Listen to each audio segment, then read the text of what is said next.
Hello, Hillwood. I'm Piper. And I'm Kylie. And here's what's happening at HMS. Congratulations, 8th grade boys cross country. This team won the Meet of Champions Wednesday, successfully defending their title and becoming just the second cross country team in Hillwood history to win the Meet of Champs, both as 7th graders and 8th graders.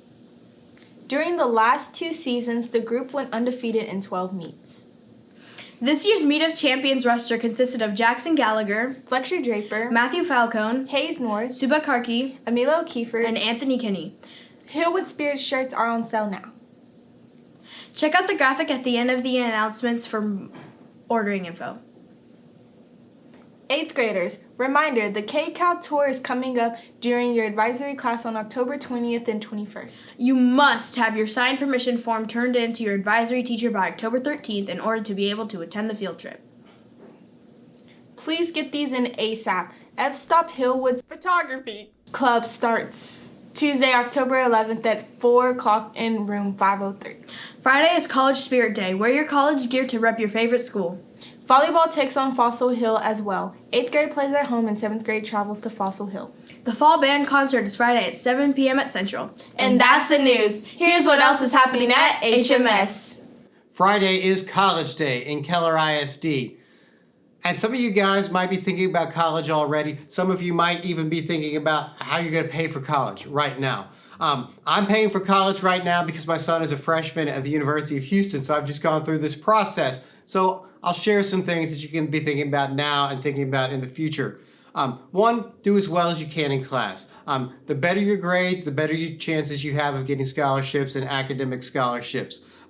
My son was lucky enough to get scholarships to 5 schools that he was accepted to, academic scholarships, and some of them were pretty significant. And you don't have to be the #1 person in the class. You don't have to be the valedictorian. So the stronger your grades, the more challenging classes you're able to take, and then the stronger your test scores are.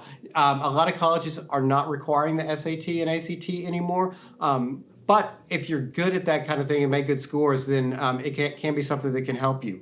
Another thing you'll want to think about when you get to your senior year is filling out the FAFSA, the free application for federal student aid. I just did this weekend for my son. It opens up on October 1st for the coming school year. That'll allow you to get grant money and loans. My son was able to get grant money from all the schools that he applied to, and that's money you don't have to pay back. So if you're not super rich and don't have Lamborghinis sitting in the driveway and beach properties in Hawaii, there's a good chance that you will get some money. Depending on your family situation, you might get a whole lot. You might at least get a little, but you definitely want to fill out that form because we were able to get money that he doesn't have to pay back. They'll also use that to offer you student loans that you will have to pay back, but they're federal student loans. They're a lot more affordable than the private ones. There are all kinds of scholarships you can get. A lot of people know about athletic scholarships, and if you're one of the best football or basketball players in the country, they might pay for your college. Unfortunately, for a lot of other sports, smaller sports, things that I love like baseball and cross country and track, soccer, the schools don't have scholarships for every player. Those scholarships are partial, they're spread out among the players. So you want to stack up as much aid as you can get. My son is a singer and was able to get scholarships to be a vocal performance major. You can get scholarships for things like theater and band and choir. There are scholarships for different departments like engineering. A lot of departments have different scholarships. So you want to stack up what you can. My son was able to get combined with the scholarships for music, for academics, a scholarship he got through our church, and grant money. He was able to, at SMU, TCU, North Texas, LSU, and University of Houston, to have full tuition covered at all those schools. We still have to pay room and board. SMU, which is actually the most expensive school he applied to, has a sticker price of about $77,000. When it all added up, we were only going to have to pay about half of room and board. So they were going to cover like $70,000 out of $77,000, which is pretty fantastic. So don't be afraid to apply to those private schools because the private schools have a lot of money to give. So sometimes they're able to give you a lot more aid than the public schools. And in our case, They ended up being about the same price as the public schools, and SMU ended up being a little bit cheaper than the other ones. So don't be afraid to apply to a lot of schools. Make sure you take care of everything you can. And college it's not cheap, but it can be a lot more affordable than it looks like when you Google that school and see what that sticker price is. Somebody else that had a full academic scholarship is our very own Mr. Mathis, and now we're going to hear about Mr. Mathis's college days.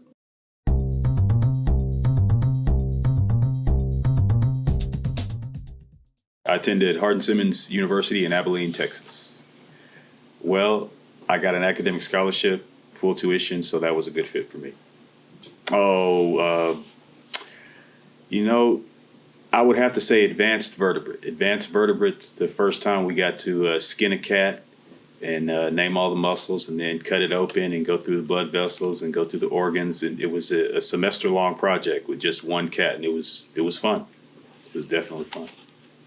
Well, I had to write letters. I had to maintain at least an 85. I had an 88 coming out of high school, which was good enough for this challenge scholarship.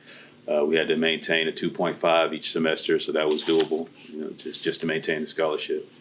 And actually, it's a Southern Baptist University, and they had chapel twice a week, Tuesdays and Thursdays. I did it for the first year, and then I found out because I worked also that I could get out of going to chapel. Which, I mean, chapel was great, but not having to go was a little.